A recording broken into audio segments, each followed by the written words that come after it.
शुरू करने से पहले अगर आप चैनल को सब्सक्राइब नहीं किया है तो चैनल को सब्सक्राइब जरूर करें ताकि आपको ऐसे ही वीडियो जो है टाइमली मिलते रहें।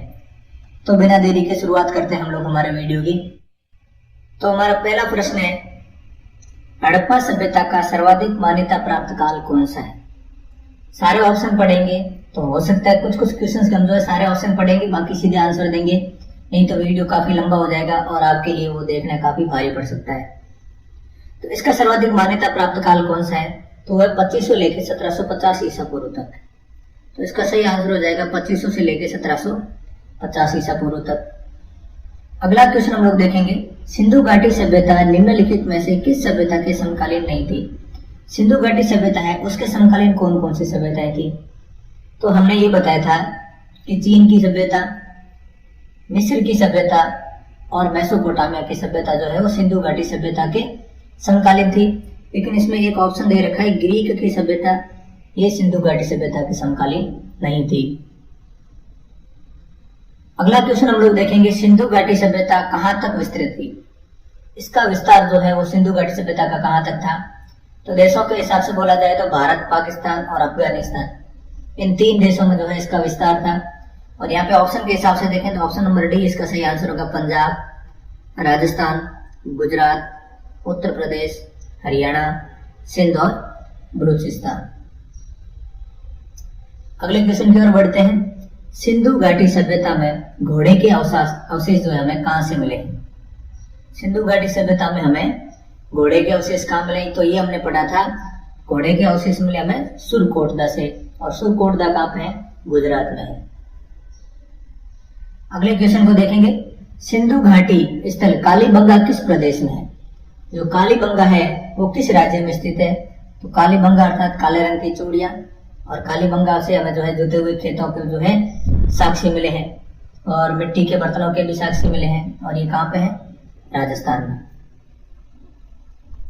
निम्नलिखित में से किस पदार्थ का उपयोग हड़प्पा काल में मुद्राओं के निर्माण में मुख्य रूप से किया गया था? तो हड़प्पा काल की जो मुद्राएं थी वो किस पदार्थ से बनाई जाती थी? इसको हम लोग याद रखेंगे सेल खड़ी से। इसका आंसर क्या हो जाएगा? सेल खड़ी पदार्थ से। अगला क्वेश्चन देखते हैं, हड़प्पा सभ्यता किस युग की है? तो युग जो है प्रमुख वहां उनको जो जिन जिन वस्तुओं का वो प्रयोग करते थे या जिन धातुओं का प्रयोग करते थे उस हिसाब से 3 युग बनाए गए हैं। एक पहला युग है पाषाण कालीन या फिर पाषाण युग, दूसरा कौन सा है? तांबा युग, तीसरा कौन सा है? कांस्य युग, और उसके बाद में लोह युग। तो हड़प्पा कालीन सभ्यता जो किस प्रकार की सभ्यता है? ये कांस्य युगीन सभ्यता है। सिंधु घाटी सभ्यता के लोगों का मुख्य व्यवसाय क्या था? उनका मुख्य पेशा क्या था? तो उनका मुख्य पेशा था व्यापार करना। अगले क्वेश्चन की तरफ बढ़ते हैं, हड़प्पा सभ्यता के निवासी थे। हड़प्पा सभ्यता या सिंधु घाटी सभ्यता के लोग जो है वो कहाँ निवास करते थे?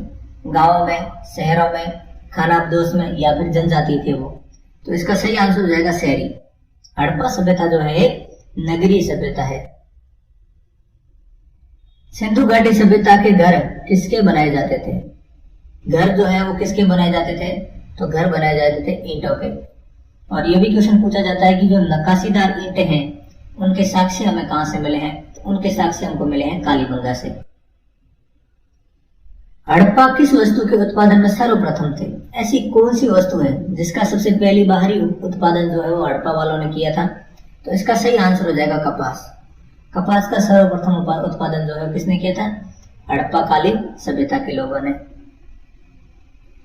क्वेश्चन नंबर 12 है, निम्नलिखित विद्वानों में से हड़प्पा सभ्यता का सर्वप्रथम खोजकर्ता कौन है? इसका हमने पिछले वीडियो में सभी प्रमुख जो 12 स्थल है उनके खोजकर्ता, वे किस नदी के किनारे हैं, उनकी खोज कब हुई और वर्तमान में वो किस जगह पर है, इन सब के बारे में हमने पढ़ा है। फिलहाल हम लोग ये देख लें कि हड़प्पा सभ्यता की सबसे पहली बार खोज किसने की थी? तो इसका सही आंसर हो जाएगा राय बहादुर दयाराम साहनी ने। और कब की थी? 1921 में। क्वेश्चन नंबर 13 देखते हैं, सिंधु सभ्यता का पतन नगर जो है बंदरगाह कौन सा था? तो सिंधु घाटी सभ्यता के प्रमुख बंदरगाह हमने ये देखा था कि एक तो जो है सुरकोटदा और एक था लोथल। इसमें ऑप्शन कौन रह करता है? ऑप्शन में दिया हुआ है लोथल, तो इसका सही आंसर हो जाएगा पतन नगर कौन सा था, लोथल। पैमानों की खोज ने यह सिद्ध कर दिया कि सिंधु घाटी सभ्यता के लोग माप और तौल से परिचित थे। यह खोज कहां पर हुई, अर्थात जो पैमाने थे उन पैमानों की खोज कहां पर हुई, तो इसका आप ऑप्शन ध्यान रखोगे, आंसर ध्यान रखोगे, इसका आंसर हो जाएगा लोथल में। सिंधु सभ्यता का सर्वाधिक उपयुक्त नाम क्या है? सिंधु सभ्यता के लिए अपन कोई दूसरा नाम चूज करें तो उनमें से अपन कौन से नाम जो है सबसे ज्यादा उपयुक्त रहेगा, तो इसका आंसर से हो जाएगा हड़प्पा सभ्यता। क्यों हो जाएगा? क्योंकि सिंधु घाटी सभ्यता का पहला खोजा गया शहर कौन सा था, हड़प्पा। ये थोड़ा क्वेश्चन है, देखें। निम्नलिखित में से कौन सा लक्षण सिंधु घाटी सभ्यता का सही चित्रण करता है? सिंधु घाटी सभ्यता के हिसाब से एकदम परफेक्ट है, कौन सा है? उनके विशाल महल और मंदिर हुआ करते थे। तो हमने ये देखा कि वो लोग जो है वहां पर सिंधु घाटी सभ्यता में हमें किसी प्रकार के मंदिरों के साक्ष्य नहीं मिले। दूसरा है वे देवी और देवताओं दोनों की पूजा करते थे। ये ऑप्शन थोड़ा सही है, क्योंकि हमने ये देखा था कि वे जो है मातृ देवी की पूजा करते थे, उनकी मूर्तियां भी मिली है, और वे अपने भगवान पशुपति की जो है उनकी भी पूजा करते थे, उनकी भी हमें मूर्तियां प्राप्त हुई है। और अगला है वे युद्ध में घोड़ों द्वारा खींचे जाने वाले रथों का प्रयोग करते थे। तो हमने ये भी देखा था कि सिंधु घाटी सभ्यता के लोग जो है वो तलवार से भी परिचित नहीं थे, अर्थात वो जो है शांति प्रिय सभ्यता थी, वो युद्ध ही नहीं करते थे। तो इसका मतलब ये दोनों ऑप्शन जो है गलत हो जाएंगे। ऑप्शन नंबर जो है 2 सही हो जाएगा। इसका ऑप्शन सही हो जाएगा ए, केवल 2। हड़प्पा सभ्यता की खोज जो है किस वर्ष में हुई थी? तो राय बहादुर दयाराम साहनी ने सिंधु घाटी सभ्यता के पहले शहर हड़प्पा की खोज की थी 1921 में। ऑप्शन देखें सही। हड़प्पा सभ्यता के बारे में कौन सी उक्ति सही है? जो प्रमुख कथन लिखे हुए हैं इनमें से कौन सा कथन जो है वो हड़प्पा काल से संबंधित है? उन्हें अश्वमेध यज्ञ की जानकारी थी, बिल्कुल गलत है। गाय उनके लिए पवित्र थी, ये भी ऐसा हमें कहीं साक्ष्य नहीं मिला है कि सिंधु घाटी सभ्यता के लोगों के लिए गाय एक महत्वपूर्ण पशु था। उन्होंने पशुपति का सम्मान करना आरंभ किया, ये बिल्कुल सही आंसर हो जाएगा। उन्होंने जो है वो पशुपति की पूजा या फिर पशुपति का सम्मान करना शुरुआत किया था, जिनकी हमें जो है 3 मुंह वाले पशुपति की मूर्तियां भी हमें मिली है।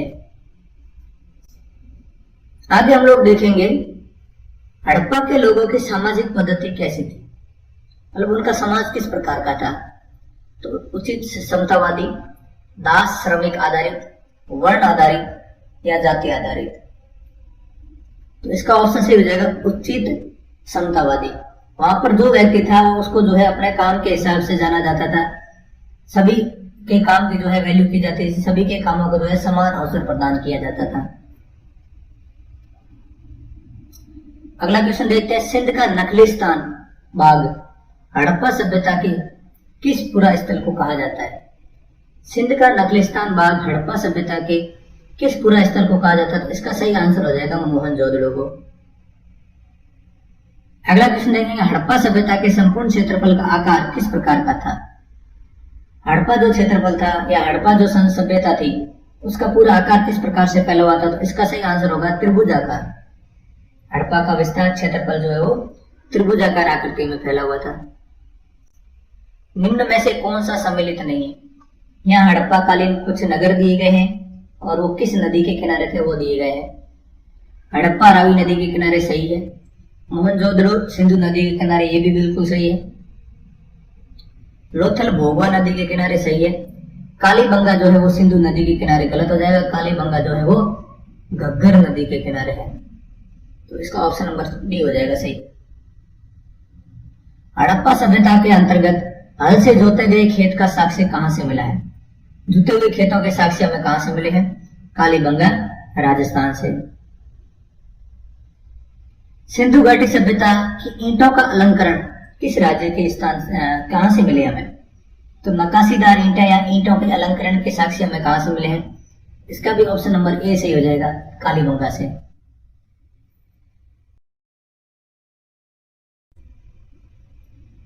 अगला क्वेश्चन देखते हैं, मोहनजोदड़ो कहां स्थित है? हड़प्पा और मोहनजोदड़ो दोनों वर्तमान में पाकिस्तान में स्थित है। ऑप्शन पाकिस्तान नहीं दे रखा तो इसका सही आंसर करते हैं हम लोग सिंध में। सिंधु सभ्यता में वृहत स्नानागार कहाँ पाए गए? वृहत स्नानागार, अन्नागार, अग्निकुंड, कुएं, ये सारे जो है ये प्रमुख साक्ष्य हमें कहां से प्राप्त हुए हैं? तो इसका ऑप्शन हो जाएगा सही मोहनजोदड़ो से। सिंधु घाटी सभ्यता की मुद्रा में किस देवते के समतुल्य चित्रांकन किया गया है? जो सिंधु घाटी सभ्यता की जो मुद्रा है उसके ऊपर जो देवता है वो देवता किस के जो है किसके समतुल्य या किसके समान दिख रहे हैं? तो इसका ऑप्शन सही हो जाएगा आद्य शिव के समान, जो है भगवान शिव के जैसे दिख रहे हैं। निम्नलिखित में से कौन सा हड़प्पाकालीन स्थल गुजरात में है? कालीबंगा राजस्थान में है, रोपड़ पंजाब में है, बड़ावली हरियाणा में है, लोथल जो है वो एक बंदरगाह भी था और कहां पर है? गुजरात में स्थित है। मोहनजोदड़ो का स्थानीय नाम, मोहनजोदड़ो का मतलब क्या होता है, वहां का स्थानीय नाम क्या है? तो इसका ऑप्शन सही हो जाएगा मृतकों का टीला। हड़प्पा का प्रचलित नाम है, हड़प्पा सभ्यता का फेमस नाम क्या है? सिंधु सभ्यता, लोथल सभ्यता, मोहनजोदड़ो सभ्यता या सिंधु घाटी की सभ्यता? तो हमने पढ़ते ही है सिंधु घाटी की सभ्यता। सैंधव स्थलों के उत्खनन से प्राप्त मुहरों पर निम्नलिखित में से किस पशु का सर्वाधिक उत्कीर्णन हुआ है? वहां की मुद्राओं पे सबसे ज्यादा जो है किस पशु का उत्कीर्णन किया गया है? तो इसका सही आंसर हो जाएगा, हमने पहले भी पढ़ा था कि वहां जो है सबसे ज्यादा यूज किया गया कौन सा पशु था? बैल, कुबड़ वाला बैल। अगला क्वेश्चन है सिंधु घाटी सभ्यता जानी जाती है, किसके लिए जानी जाती है? अपने नगर नियोजन के लिए, मोहनजोदड़ो और हड़प्पा के लिए, कृषि कार्यों के लिए या उद्योगों के लिए? तो सिंधु घाटी सभ्यता जो है सबसे ज्यादा प्रचलित किसके लिए है? वो अपने नगर नियोजन के लिए प्रसिद्ध है, क्योंकि उन्होंने नगर नियोजन में आधुनिक प्रकार की एक ग्रिड पद्धति अपनाई थी। सिंधु घाटी सभ्यता का कौन सा स्थान भारत में स्थित है? हड़प्पा, मोहनजोदड़ो, लोथल? तो इसका सही आंसर हो जाएगा लोथल। भारत में चांदी की उपलब्धता के प्राचीनतम साक्ष्य कहां मिले हैं? चांदी की उपलब्धता के प्राचीनतम साक्ष्य हमें जो है कहां पर मिले हैं? तो हड़प्पा संस्कृति में, पश्चिमी भारत के ताम्र पाषाण संस्कृति में, वैदिक संहिताओं में या चांदी के आहत मुद्राओं में? तो ये आप याद रखोगे, सबसे पहले जो है सबसे प्राचीनतम चांदी के साक्ष्य हमें कहां से मिले हैं? हड़प्पा संस्कृति में। सिंधु सभ्यता के बारे में कौन सा कथन असत्य है? नगरों में नालियों की सुदृढ़ व्यवस्था थी, ये तो सत्य है। व्यापार और वाणिज्य का उन्नत दशा में था, बिल्कुल सही है। मातृ देवी की पूजा की जाती थी, ये भी सही है। लोग लोहे से परिचित थे, ये आंसर गलत हो जाएगा, लोग लोहे से परिचित नहीं थे। सूची को सम्मिलित करो। सिंधु घाटी सभ्यता तो हमने ये पढ़ा था, देखो इस प्रकार से। उत्तरीय, सबसे उत्तरीय स्थल कौन सा है? जम्मू कश्मीर का मांदा। सबसे दक्षिणी स्थल कौन सा है? दाइमाबाद, महाराष्ट्र का। सबसे पूर्वी स्थल था आलमगीरपुर, उत्तर प्रदेश का। और सबसे पश्चिमी स्थल कौन सा था? वो था सुतकोटदा, बलूचिस्तान। तो उत्तरी सीमा मांदा सही ऑप्शन है। दक्षिणी सीमा दैमाबाद सही है। पूर्वी सीमा आलमगीरपुर और सिंधु घाटी सभ्यता की पश्चिमी सीमा सुतका गैंडो। ये बिल्कुल सारे के सारे जो है वो सम्मिलित है। इसके ऑप्शन हम ये कर सकते हैं कि ए, 1, फिर 2, फिर 3 और 4। मांदा किस नदी के किनारे स्थित था? मांदा जम्मू कश्मीर राज्य में स्थित है। और किस नदी के किनारे था? तो जम्मू कश्मीर की चिनाब नदी के किनारे। हड़प्पा कालीन स्थल रोपड़ पंजाब किस नदी के किनारे स्थित था? रोपड़ किस नदी के किनारे स्थित था? तो हमने पढ़ा था रोपड़ जो है वो सतलज नदी के किनारे स्थित था। हड़प्पा में एक उन्नत जल प्रबंधन प्रणाली का पता चलता है, कहां पे? देखो, जल प्रबंधन प्रणाली सभी शहरों में बहुत अच्छी थी, लेकिन जो गुजरात का धौलावीरा शहर था वहां पे उन्नत जल प्रबंधन प्रणाली थी। कैसे? कि जो घरों के बाद जो नालियां थी वो भी जो है एक बंद नालियां थी, उनको भी बंद किया गया था। तो इसका ऑप्शन सही हो जाएगा धौलावीरा। हड़प्पा के मिट्टी के बर्तनों पर सामान्यतः किस रंग का उपयोग हुआ है? तो हम कहीं ना कहीं हड़प्पा स्थल देखते हैं तो हमें लाल कलर के दिखते हैं। तो इसका ऑप्शन जो है क्या हो जाएगा? लाल। सिंधु घाटी सभ्यता निम्नलिखित में से किस युग में है? ऐतिहासिक, प्राग ऐतिहासिक, उत्तर प्राग ऐतिहासिक, आद्य ऐतिहासिक? इनको थोड़ा सा मैं आपको बता दूं क्या होते हैं। प्राग ऐतिहासिक वह काल है जहां से हमें किसी प्रकार के कोई लिखित साक्ष्य प्राप्त नहीं हुए। आद्य ऐतिहासिक वह काल है जहां से हमें कुछ लिखित साक्ष्य प्राप्त हुए हैं, लेकिन वो साक्ष्य पढ़ने काफी मुश्किल है या अभी तक पढ़े नहीं गए हैं। और ऐतिहासिक काल उस काल को कहा जाता है जहां के हमें लिखित साक्ष्य प्राप्त हुए हैं और उनको सही ढंग से पढ़ा भी गया है। तो सिंधु घाटी सभ्यता के हमें लिखित साक्ष्य प्राप्त तो हुए हैं, लेकिन अभी तक हम उन्हें पढ़ नहीं पाए हैं, तो इसलिए उसको जो है किस में शामिल किया गया है, आद्य ऐतिहासिक काल में सम्मिलित किया गया है। सिंधु घाटी सभ्यता की विकसित अवस्थाओं में निम्नलिखित में से किस स्थल से घरों में कुओं के अवशेष मिले हैं? घरों में कुओं के अवशेष जो है हमें सिंधु घाटी सभ्यता के किस स्थल से मिले हैं? तो हमने देखा था कुओं के, विशाल अन्नागार, स्नानागार, अग्निकुंड, इन सब के जो है हमें साक्ष्य कहां से मिले हैं? मोहनजोदड़ो से। सिंधु घाटी सभ्यता की खोज निकालने में जिन दो भारतीयों का नाम जुड़ा वे कौन कौन से? तो दयाराम साहनी और राखलदास बनर्जी। रंगपुर जहां हड़प्पा की समकालीन सभ्यता थी, और वो कहाँ है? रंगपुर जो है वर्तमान में कहाँ है? जो हड़प्पा की समकालीन सभ्यता थी या हड़प्पा सभ्यता का एक शहर था, तो वर्तमान में गुजरात में है। गुजरात ऑप्शन नहीं दे रखा, तो इसका सही आंसर करेंगे सौराष्ट्र में। हड़प्पा एवं मोहनजोदड़ो की पुरातात्विक खुदाई के प्रभारी कौन थे? देखो, खुदाई करवाई किसने थी? तो हड़प्पा की दयाराम साहनी ने, और मोहनजोदड़ो की खुदाई करवाई थी राखलदास बनर्जी ने 1921 और 1922 में। लेकिन इनके जो प्रमुख कौन थे पुरातात्विक विभाग के, और उनके प्रभारी कौन थे? तो इसका सही आंसर हो जाएगा सर जॉन मार्शल। तो पुरातत्व खुदाई के प्रभारी कौन थे? Sir John Marshall. निम्न में से किस पशु की आकृति जो मुहर पर मिली है, जिससे ज्ञात होता है कि सिंधु घाटी एवं मेसोपोटामिया की सभ्यताओं के मध्य व्यापारिक संबंध थे? इसका सही आंसर हो जाएगा कि उनके मोहरों पर ज्यादातर किस पशु के जो है आकृति को जो है उत्कीर्ण किया गया था? तो इसका सही आंसर हो जाएगा बैल। सिंधु घाटी के लोग विश्वास करते थे किसमें? आत्मा और ब्रह्मा में, कर्मकांड में, मातृशक्ति में, या फिर यज्ञ प्रणाली में? तो वह जो है मातृशक्ति या मातृशक्ति देवी की जो है वो पूजा करते थे। निम्नलिखित में से कौन सा सिंधु स्थल समुद्र तट पर स्थित नहीं था? समुद्र तट पर कौन सा नहीं? सुरकोटदा और लोथल तो प्रमुख बंदरगाह है।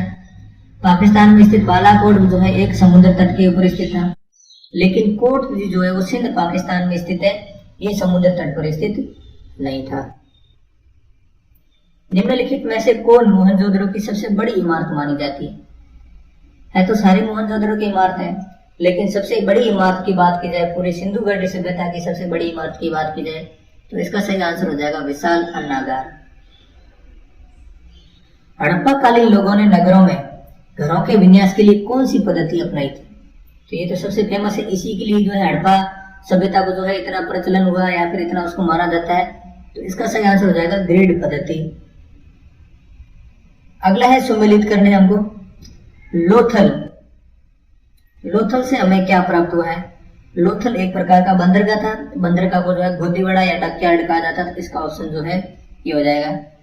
अगला है कालीबंगा। कालीबंगा से हमें जो है जोते हुए खेतों के साक्ष्य मिले हैं, तो इसका ये हो जाएगा। धौलावीरा। धौलावीरा से जो है हड़प्पाई लिपि के बड़े आकार के 10 चिन्हों के जो है वो साक्ष्य मिले हैं। और बनवाली से जो है पक्की मिट्टी से बनी हुई हल्की आकृति या प्रतिकृति जो है हमें साक्ष्य प्राप्त हुए। तो इसका सही ऑप्शन हो जाएगा ए का 2, बी का 1, सी का 4 और डी का 3। निम्नलिखित पशुओं में से किस एक का हड़प्पा सभ्यता में पाई गई मुहरों और कलाकृतियों में निरूपण अंकन नहीं हुआ है? किसका नहीं हुआ? शेर, हाथी, गेंडा और बाघ। तो इसका सही आंसर हो जाएगा शेर। हड़प्पा सभ्यता या सिंधु घाटी सभ्यता में कहीं पर भी शेर का जिक्र या शेर का कहीं पर उत्कीर्णन नहीं हुआ है। हड़प्पा वासी किस धातु से परिचित नहीं थे?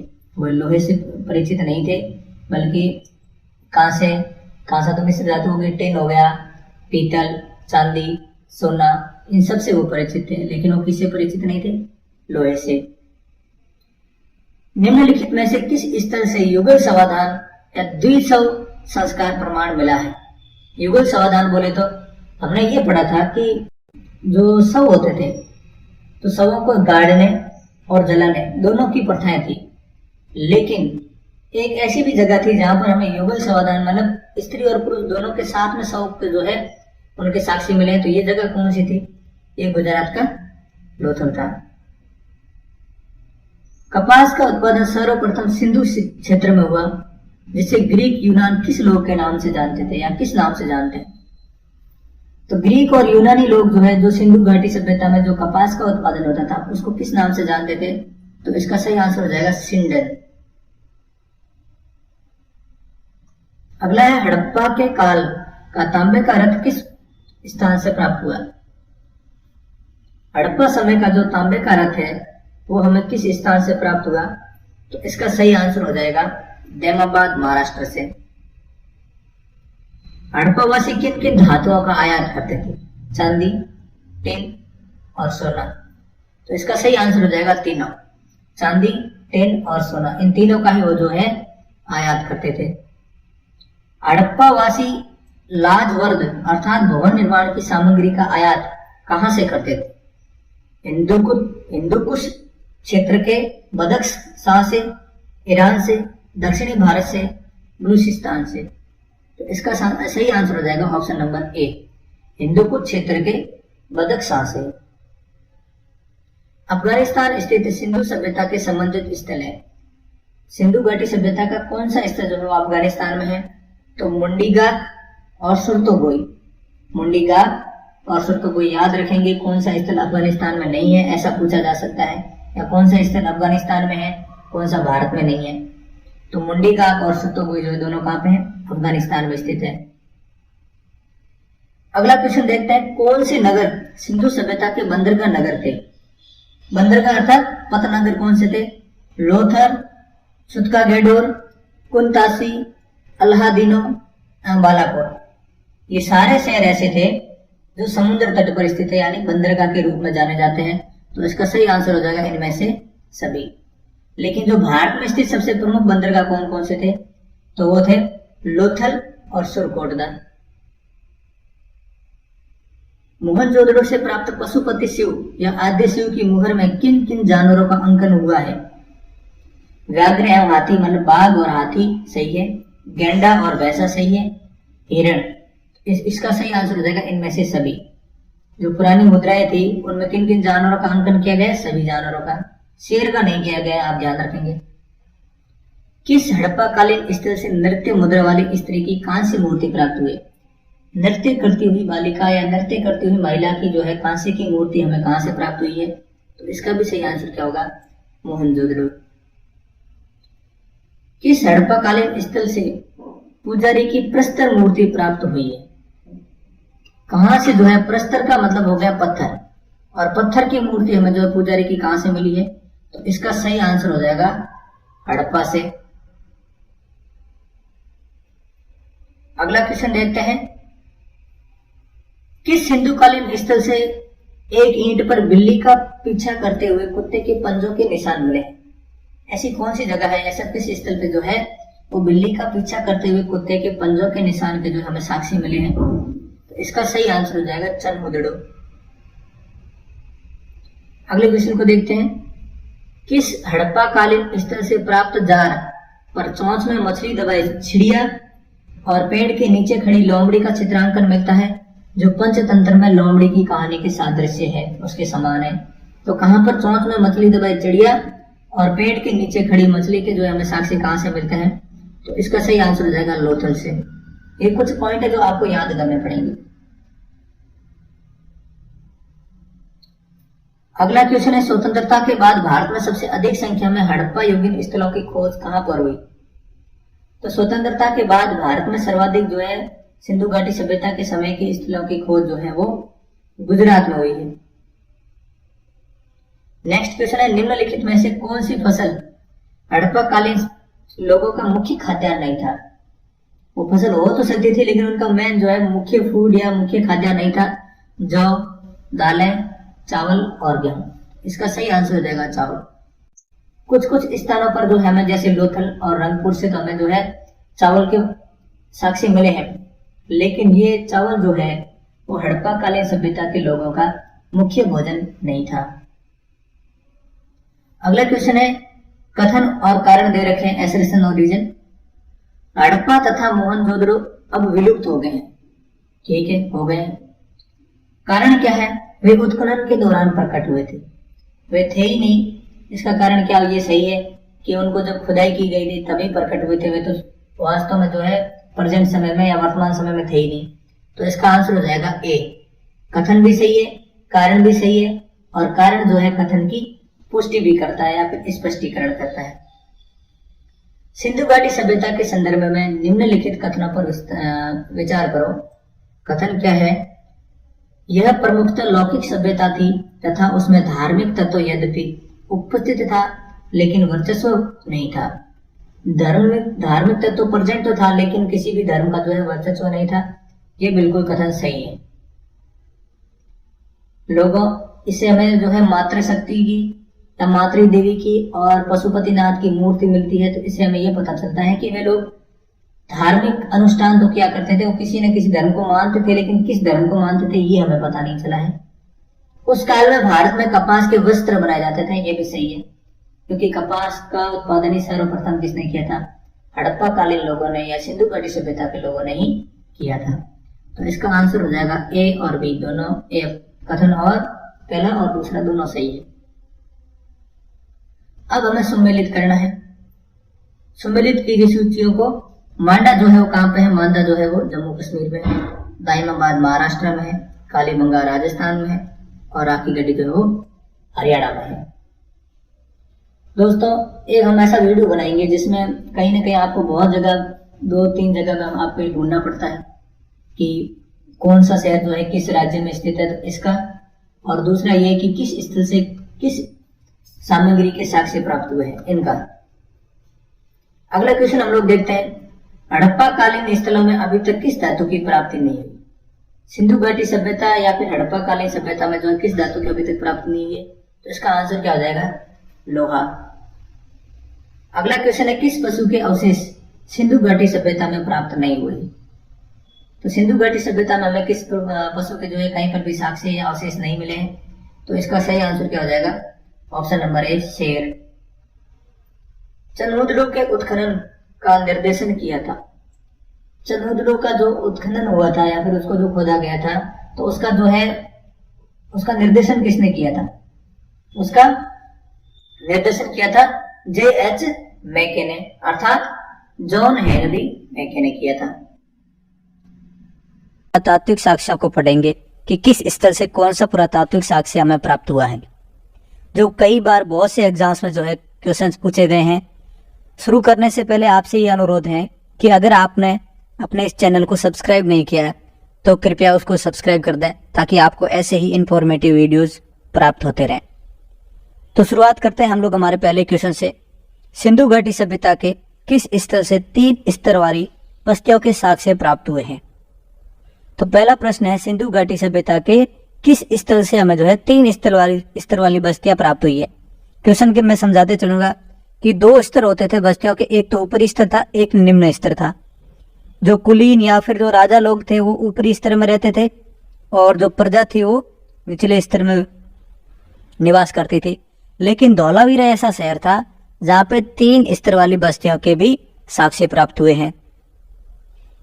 उन्नत जल निकासी के लिए सिंधु घाटी सभ्यता का कौन सा शहर प्रचलित था? उन्नत जल निकासी के लिए, जल निकासी होती है घरों से जो है नालियों से जो है पानी को बाहर निकालना। तो सारी की सारी नालियां जितने भी शहरों में मिली वो सारी नालियां जो है वो खुली थी, लेकिन धौलावीरा ऐसा शहर था जिसकी एकदम बंद नालियों के जो है साक्ष्य में प्राप्त हुए हैं। तो सबसे उन्नत जल निकासी की व्यवस्था कहाँ पे थी? धौलावीरा में। सिंधु घाटी सभ्यता में शवों को दफनाने के साक्ष्य कहाँ से प्राप्त हुए?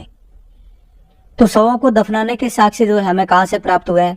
तो बहुत बार पूछे जाते हैं कि शवों को एक तो दफनाना, एक जलाना, और तीसरा होता है युगल समाधान। ठीक है, तो शवों को दफनाने के साक्ष्य हमें हड़प्पा से प्राप्त हुए हैं, शवों को जलाने के साक्ष्य हमें मोहनजोदड़ो से प्राप्त हुए हैं, और युगल समाधान हमें जो है कालीबंगा से प्राप्त हुए हैं। तो क्वेश्चन है दफनाने की साक्ष्य हमें जो है कहां से प्राप्त हुए? हड़प्पा से। कांसे को गलाने के लिए क्रूसिबल के साक्ष्य हमें कहां से प्राप्त हुए हैं? कांसे को गलाने के लिए क्रूसिबल के साक्ष्य हमें कहां से प्राप्त हुए हैं? तो इसका सही आंसर हो जाएगा हड़प्पा से। सिंधु घाटी सभ्यता के निम्न में से कौन से साक्ष्य हड़प्पा से प्राप्त हुए? यहाँ पे लिखा हुआ कि कौन कौन से साक्ष्य ऐसे हैं जो हमें हड़प्पा से प्राप्त हुए। कांसे को गलाने के लिए क्रूसिबल सही है। ऊंचे मंच पर एक गढ़ ये भी सही है। टेराकोटा की मूर्तियां ये भी सही है। इसका सही आंसर हो जाएगा ऑप्शन नंबर डी। हिरण के साक्ष्य हमें जो है किस स्थान से प्राप्त हुआ? तो सिंधु घाटी सभ्यता के किस पूरा स्थल से जो है वो हिरण के साक्ष्य प्राप्त हुए हैं? तो इसका सही आंसर हो जाएगा आमरी। बिल्ली का पीछा करते हुए कुत्ते के पद चिन्हों के साक्ष्य हमें कहां से प्राप्त हुए हैं? बिल्ली का पीछा करते हुए कुत्ते के पद चिन्हों के साक्ष्य हमें कहां से प्राप्त हुए हैं?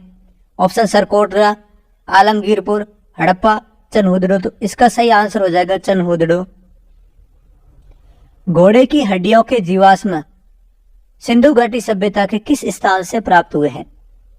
घोड़े की हड्डियों के जीवाश्म मोहनजोदड़ो, कालीबंगा, चनहुदड़ो या सुरकोटदा। तो इसका सही आंसर हो जाएगा सुरकोटदा से हमें जो है घोड़े की हड्डियों के साक्ष्य मिले हैं। निम्न में से कौन से साक्ष्य आलमगीरपुर से प्राप्त नहीं हुए हैं? आलमगीरपुर से जो है हमें क्या नहीं प्राप्त हुआ? पौधे के जीवाश्म, जानवरों की हड्डियां, तांबे के औजार, पशुपतिनाथ की मूर्ति। तो इसका सही आंसर हो जाएगा ऑप्शन नंबर डी, पशुपतिनाथ की मूर्ति। पशुपतिनाथ की मूर्ति के साक्ष्य हमें जो है मोहनजोदड़ो से प्राप्त हुए हैं। उच्च गुणवत्ता वाले जौ के साक्ष्य हड़प्पा सभ्यता के किस स्थान से प्राप्त हुए हैं? उच्च गुणवत्ता वाले जौ के साक्ष्य हमें कहां से प्राप्त हुए हैं? तो इसका सही आंसर हो जाएगा ऑप्शन नंबर डी, बनवाली से। निम्न में से कौन सा स्थल सिंधु घाटी सभ्यता का कृत्रिम बंदरगाह था? तो बंदरगाह में हमने पढ़े थे प्रमुख बंदरगाह कौन कौन से थे? लोथल और सुरकोटदा। तो प्रमुख जो है कृत्रिम बंदरगाह कौन सा था? इसका सही आंसर हो जाएगा लोथल। बैल और देवी मां की मूर्तियों के जो साक्ष्य है हमें कहां से प्राप्त हुए हैं? ऑप्शन नंबर ए है सुरकोटदा, बी है कोट दीजी, चनहुदड़ो, मोहनजोदड़ो। तो बैल और देवी मां की मूर्तियों के साक्ष्य हमें मिले हैं कोट दीजी से। निम्न में से कौन से सबसे लोथल सबसे नहीं यहाँ पे साक्ष्य है, ध्यान रखें। निम्न में से कौन से साक्ष्य लोथल से प्राप्त नहीं हुए हैं? हाथी दांत का तराजू। ध्यान रखें सारे के सारे जितने भी इंपोर्टेंट पुरातात्विक साक्ष्य उनको मैंने यहाँ पे नोट करने का प्रयास किया है। हाथी दांत का तराजू, तांबे का कुत्ता, ईरानी मोहर और जुते हुए खेत। तो इनमें 3 ऑप्शन तो सही है, एक ऑप्शन गलत है, वो है जुते हुए खेत। क्योंकि ये तो हमें पता है कि जुते हुए खेतों के साक्ष्य हमें कहां से प्राप्त हुए हैं? कालीबंगा से प्राप्त हुए हैं। ब्लैंक स्पेस खाली जगह दे रखी, खाली जगह से मिले ईरानी मोहर से मेसोपोटामिया के साथ विदेशी समुद्री व्यापार को दर्शाती है। तो वो मोहर कहाँ पे मिली ईरानी, जो ये दर्शाती है कि सिंधु घाटी सभ्यता के लोगों का मेसोपोटामिया की सभ्यता के साथ जो है समुद्री व्यापार था। तो समुद्री व्यापार के लिए जाहिर सी बात है कहीं ना कहीं बंदरगाह से जाना पड़ेगा। तो बंदरगाह वाला शहर अपना प्रमुख कौन से याद रखते हैं? लोथल। तो इसका सही आंसर हो जाएगा लोथल। चावल की भूसी के साक्ष्य सिंधु घाटी सभ्यता के किस स्थान से प्राप्त हुए हैं? चावल की भूसी के साक्ष्य हमें कहां से प्राप्त हुए हैं? तो इसका हमने पढ़ा भी था और आपको वापस बता देते हैं कि चावल की भूसी के साक्ष्य प्राप्त हुए लोथल और रंगपुर से। शतरंज के खेल और अग्निवेदिक के साक्ष्य किस स्थल से प्राप्त हुए? तो अग्निवेदिकाएं और शतरंज के खेल इन दोनों के साक्ष्य हमें कहां से प्राप्त हुए हैं? चनहुदड़ो, लोथल, कालीबंगा, सुरकोटदा। तो इसका भी सही आंसर हो जाएगा लोथल। अगला है सिंधु घाटी सभ्यता के किस स्थल की नगरों की ग्रिड पद्धति अन्य नगरों से अलग थी? ग्रिड पद्धति में आपने देखा होगा कि सुनियोजित सड़कें थी और उसके अंदर जो है घरों के दरवाजे और खिड़कियां जो है वो सड़कों की दूसरी दिशा में खुलते थे। लेकिन एक ऐसा शहर था जिसके घरों के दरवाजे और खिड़कियां जो है वो सड़क की दिशा में खुलते थे। तो उसकी जो है ग्रिड पद्धति अन्य नगरों से अलग थी, और वो शहर कौन सा था? वो था ऑप्शन नंबर बी, धौलावीरा। दाढ़ी वाले पुजारी की पत्थर की मूर्ति किस स्थान से प्राप्त हुई है? तो दाढ़ी वाले पुजारी की पत्थर की मूर्ति जो हमें कहां से प्राप्त हुई है? तो इसका ऑप्शन ध्यान रखेंगे, ऑप्शन नंबर बी, मोहनजोदड़ो से। निम्न में से कौन सा पुरातात्विक साक्ष्य मोहनजोदड़ो से प्राप्त नहीं हुआ है? तो मोहनजोदड़ो से कौन सा साक्ष्य हमें प्राप्त नहीं हुआ? अग्निकुंड, विशाल स्नानागार और अन्नागार सही है। पशुपतिनाथ की मूर्ति सही है। कांस्य नृत्य करने वाली लड़की की मूर्ति ये भी सही है। तो ऑप्शन नंबर हो जाएगा डी। इनमें से ऐसा एक भी नहीं है जो मोहनजोदड़ो से प्राप्त नहीं हुआ। सिंधु घाटी सभ्यता की सेल खड़ी से निर्मित मोहरों का साक्ष्य कहां से प्राप्त हुए? ये तो हमने देखा था कि सिंधु घाटी सभ्यता की जो मोहरें थी, जो मुद्रा थी, वो किससे निर्मित थी? सेल खड़ी से। लेकिन वो उसके साक्ष्य हमें कहां से मिले हैं? तो इसका ऑप्शन नंबर सही हो जाएगा बी, मोहनजोदड़ो से। जुते हुए खेतों के साक्ष्य कहां से प्राप्त हुए हैं? तो इसका सही आंसर क्या हो जाएगा? बनवाली, आलमगीरपुर, राखीगढ़ी या कालीबंगा। तो इसका सही आंसर हो जाएगा जुते हुए खेतों के साक्ष्य हमें कहां से प्राप्त हुए हैं? कालीबंगा से। युगल समाधान के साक्ष्य कहां से प्राप्त हुए? हमने अभी देखा था शवों को जलाने के साक्ष्य हमें हड़प्पा से, मोहनजोदड़ो से प्राप्त हुए हैं। शवों को दफनाने के साक्ष्य हमें हड़प्पा से प्राप्त हुए हैं, और युगल समाधान के साक्ष्य हमें कहां से प्राप्त हुए हैं? इसका सही आंसर हो जाएगा कालीबंगा से। सिंधु घाटी सभ्यता के कालीबंगा स्थल के संबंध में कौन सा कथन सत्य नहीं है? ये जो कुछ कथन लिखे हैं इनमें से कालीबंगा से रिलेटेड कौन सा कथन सत्य नहीं है? कालीबंगा से उन्नत किस्म की जौ के साक्ष्य मिले हैं। कालीबंगा से सबसे पुराने जुते हुए खेतों के साक्ष्य मिले हैं। कालीबंगा में जल निकासी व्यवस्था उन्नत नहीं थी, और कालीबंगा से ऊंट की हड्डियों के साक्ष्य मिले। सारे के सारे पॉइंट्स जो कालीबंगा में पुरातात्विक साक्ष्य हमें मिले हैं सब यहाँ पे आ गए हैं कि ऊंट की हड्डियों के साक्ष्य कहाँ से मिले हैं? कालीबंगा से। सही है। सब शहरों में जो है उन्नत जल निकासी की व्यवस्था थी, लेकिन ऐसा कौन सा शहर था जहाँ जल निकासी की व्यवस्था सही नहीं थी? तो वो था कालीबंगा। और जुते हुए खेतों के भी साक्ष्य कहाँ से मिले हैं? कालीबंगा से।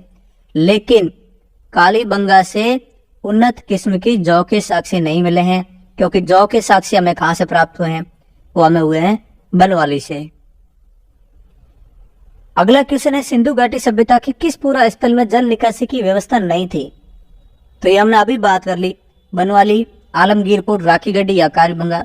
इसका सही आंसर हो जाएगा ऑप्शन नंबर डी, कालीबंगा। नक्काशीदार ईंटों के साक्ष्य किस पूरा स्थल से प्राप्त हुए हैं? तो इसका भी सही आंसर क्या हो जाएगा? Option number A, Kalibanga. तो दोस्तों यहाँ हमने जो है सिंधु घाटी सभ्यता में जितने भी हमें पुरातात्विक साक्ष्य प्राप्त हुए हैं उन सबको हमने यहाँ पे पढ़ने का हम लोग प्रयास करेंगे। तो बिना देरी के हम लोग शुरुआत करते हैं। शुरुआत करने से पहले अगर आपने चैनल को सब्सक्राइब नहीं किया है तो जरूर सब्सक्राइब करें, ताकि ऐसे ही वीडियो आपको समय अनुसार मिलते रहे। हमारा पहला क्वेश्चन है, हर्यक वंश के किस शासक को कुणिक कहा जाता है? हर्यक वंश के किस शासक को कुणिक कहा जाता है? ऑप्शन है बिंबिसार, उदयन, अजात शत्रु या इनमें से कोई नहीं। तो कुणिक जो है वो अजात शत्रु को कहा जाता है, यह आप ध्यान रखेंगे। अगले क्वेश्चन को देखते हैं, शिशुनाग वंश का वह कौन सा शासक था जिसके समय में वैशाली में द्वितीय बौद्ध संगीति का आयोजन किया गया और उसे काक वर्ण के नाम से भी जाना जाता है? महत्वपूर्ण पॉइंट है, 2 से 3 क्वेश्चन इसमें बन गए हैं। काक वर्ण नाम से किस राजा को जाना जाता है, या फिर दूसरी बौद्ध संगीति किसके शासनकाल के समय हुई? इसका सही आंसर हो जाएगा ऑप्शन नंबर बी, कालाशोक के समय। 323 ईसा पूर्व में सिकंदर महान की मृत्यु हो गई। कहां पर? फारस में, बेबीलोन में, मैसिडोनिया में और तक्षशिला में।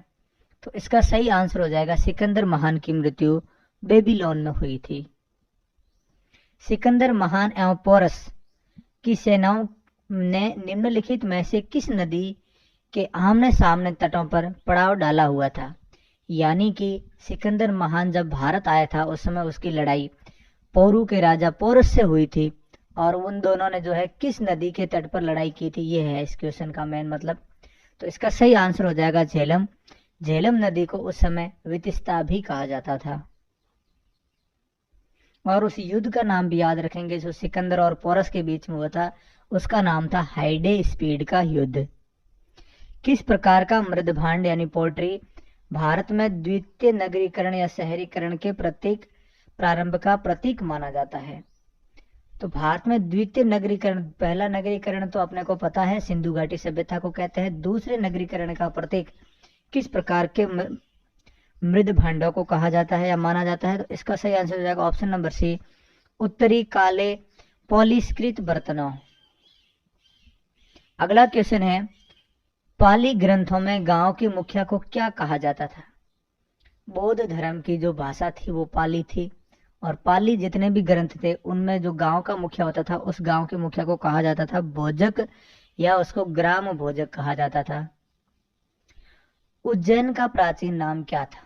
हमें सबको पता है उज्जैन का प्राचीन नाम था अवंतिका। आपको एक ऐसा वीडियो जरूर बनाएंगे जिसमें विभिन्न शहरों के जो प्राचीन वैदिक काल से जो नाम चले आ रहे हैं या फिर जो मुस्लिम आक्रमणकारियों ने जो नाम चेंज किए हैं उन सभी नाम परिवर्तन को जो है वो पुराने नाम और वर्तमान में जो उन शहरों के क्या नाम है उनको जरूर पढ़ेंगे। नंद वंश का संस्थापक कौन था? तो ध्यान रखेंगे नंद वंश का संस्थापक था महापद्म नंद। ग्रीक यानी यूनानी लेखकों द्वारा अग्रमीज या जेंड्रमीज कहा गया है किसको?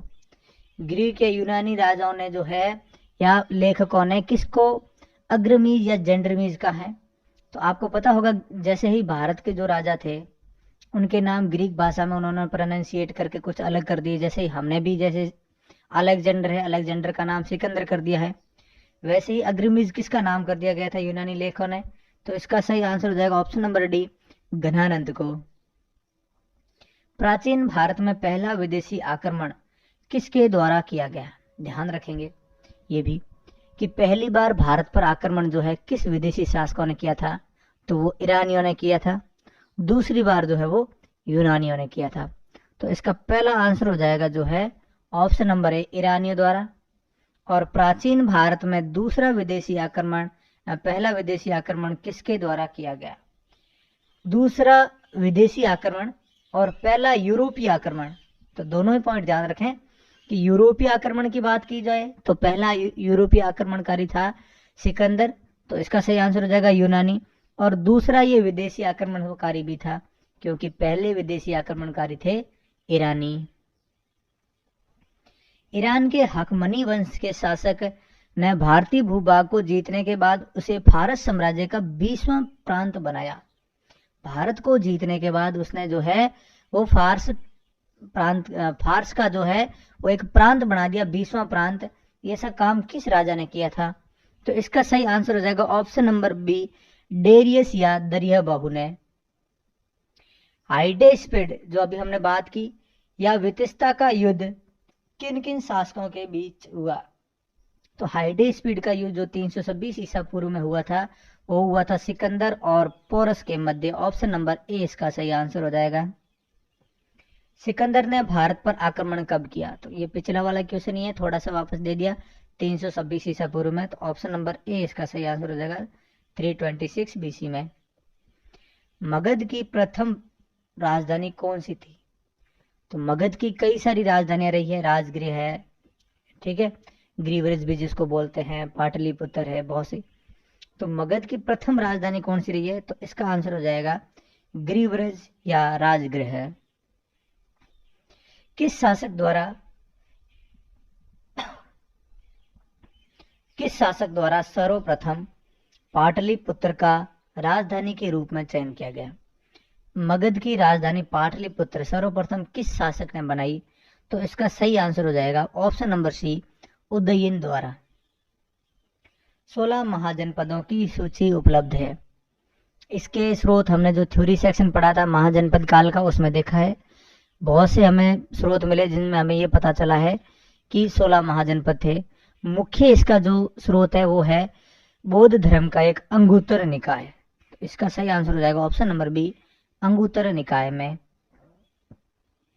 निम्नलिखित में से मगध का कौन सा राजा सिकंदर महान का समकालीन था? सिकंदर महान के समकालीन भारत के अंदर मगध जनपद का कौन सा राजा था? तो इसका सही आंसर हो जाएगा ऑप्शन नंबर बी, घनानंद। प्रथम मगध साम्राज्य का उत्कर्ष किस सदी में हुआ? पहली बार मगध साम्राज्य का जो उत्कर्ष है वो किस सदी में हुआ? तो इसका सही आंसर हो जाएगा ऑप्शन नंबर बी, 6ठी शताब्दी ईसा पूर्व में। सिकंदर की भारत में सफलता के क्या क्या कारण रहे होंगे?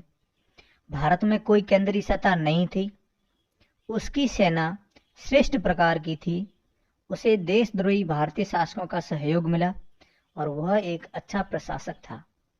तो ये सारी जो बातें हैं वो सिकंदर की सफलता के प्रमुख कारणों में से एक है। तो इसका सही आंसर हो जाएगा ऑप्शन नंबर डी, 1, 2, 3 और 4। अभिलेखी साक्ष्य से प्रकट होता है कि नंद राजा के आदेश से एक नहर खोदी गई। अभिलेखी साक्ष्यों से हमें प्राप्त होता है कि एक नंद जो शासक था उसके समय में एक नहर बनाई गई थी, और वो नहर कहाँ बनाई गई थी? अंग में, वंग में, कलिंग में या मगध में? तो इसका सही आंसर हो जाएगा ऑप्शन नंबर सी, कलिंग में। पहला ईरानी शासक जिसने भारत के कुछ भाग को अपने अधीन किया और उसको अपना एक प्रांत बनाया, उसका नाम अभी हमने पढ़ा था, दरियाबाऊ वन या डेरियस प्रथम। ऑप्शन नंबर सी इसका सही आंसर हो जाएगा। मगध के राजा अजातशत्रु का सदैव किस गणराज्य के साथ युद्ध रहा? मगध के राजा अजातशत्रु का सदैव, क्वेश्चन 2 बार आ गए, थोड़े कॉपी हो गए, ध्यान रखें। तो अजातशत्रु का सदैव किस गणराज्य के साथ युद्ध रहा? वज्जी, पांचाल, दोनों के साथ या किसी एक के साथ नहीं? तो अजातशत्रु का हमेशा वज्जी या फिर वैशाली के साथ जो है वो गणराज्य के साथ युद्ध चलता रहा। वज्जी संघ के विरुद्ध मगध राज्य के किस शासक ने पहली बार रथ मूसल अर्थात एक ऐसा रथ है जिसमें गदा जैसा हथियार जुड़ा हुआ होता है तथा महाशिला कंटक अर्थात पत्थर फेंकने वाला एक युद्ध यंत्र नामक गुप्त हथियारों का प्रयोग किया? किस शासक ने? तो इसका सही आंसर हो जाएगा वज्जी संघ के साथ जो है ज्यादातर किसके संघर्ष रहे हैं? तो अजातशत्रु के।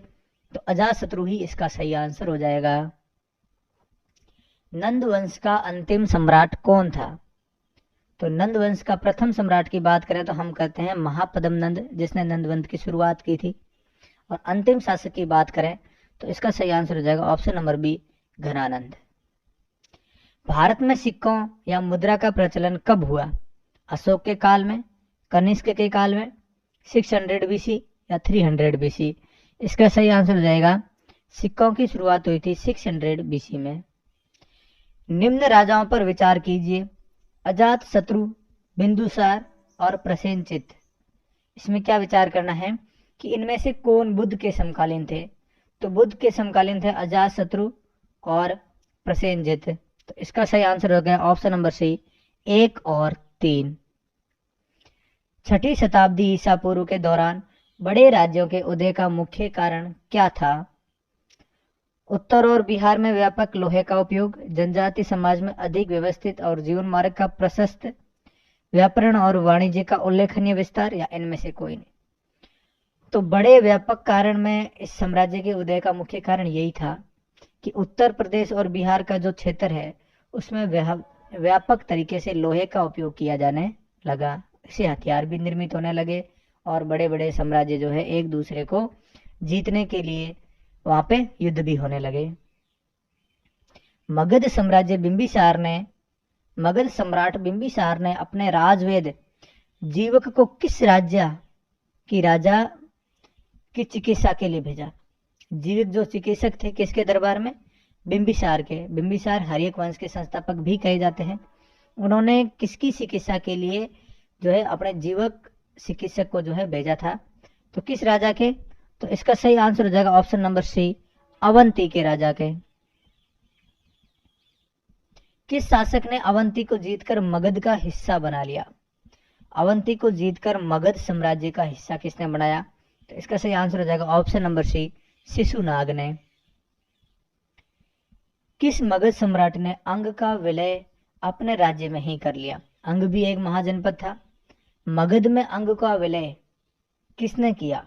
तो इसका सही आंसर हो जाएगा ऑप्शन नंबर ए, बिंबिसार ने। तो ध्यान रखें ये बिंबिसार है। शिशुनाग ने किस राज्य का विलय मगध साम्राज्य में नहीं किया? अवंतिका, वत्सका, ए या बी दोनों, या काशी का? तो इसका सही आंसर हो जाएगा ऑप्शन नंबर डी, काशी का विलय उसने मगध में नहीं किया। काशी और लिच्छवी का विलय मगध साम्राज्य में किसने किया? बिंबिसार ने, अजातशत्रु ने, उदयन ने, शिशुनाग ने? इसका सही आंसर हो जाएगा काशी और लिच्छवी का विलय किया था शिशुनाग ने। मगध साम्राज्य के बारे में कौन सही नहीं है? पुराणों एवं महाकाव्यों के अनुसार इसकी स्थापना बृहदरथ ने की, महापद्म ने इसे सर्वाधिक विस्तार प्रदान किया, गिरिव्रज राजगृह, पाटलिपुत्र एवं वैशाली क्रमशः इसकी 4 राजधानियां बनी। ये सारे मगध साम्राज्य के बारे में सही कथन है। तो इसका सही आंसर हो जाएगा ऑप्शन नंबर डी, इनमें से कोई नहीं। कोई भी ऐसा सेंटेंस नहीं है जो गलत है। सिकंदर के आक्रमण के समय उत्तर भारत पर निम्नलिखित राजवंशों में किस एक का शासन था? जब भारत में सिकंदर 326 ईसा पूर्व में सिकंदर का आक्रमण था, उस समय भारत में किस राजवंश का शासक था? तो इसका सही आंसर हो जाएगा ऑप्शन नंबर ए, नंद वंश का। निम्नलिखित में से कौन सा एक ईसा पूर्व 6ठी शताब्दी में प्रारंभ में भारत का सर्वाधिक शक्तिशाली नगर राज्य था? 600 बीसी में भारत का सबसे शक्तिशाली महाजनपद कौन सा था? तो ऑप्शन नंबर डी, मगध इसका सही आंसर होता है। निम्नलिखित में से कौन सा एक सिकंदर के आक्रमण का प्रभाव नहीं था? तो सिकंदर के आक्रमण का प्रभाव नहीं था कौन सा? इस आक्रमण ने यूनान के बीच प्रत्यक्ष संपर्क स्थापित किए। आक्रमण ने पश्चिमोत्तर भारत में यूनानियों की स्थापना का मार्ग प्रशस्त किया।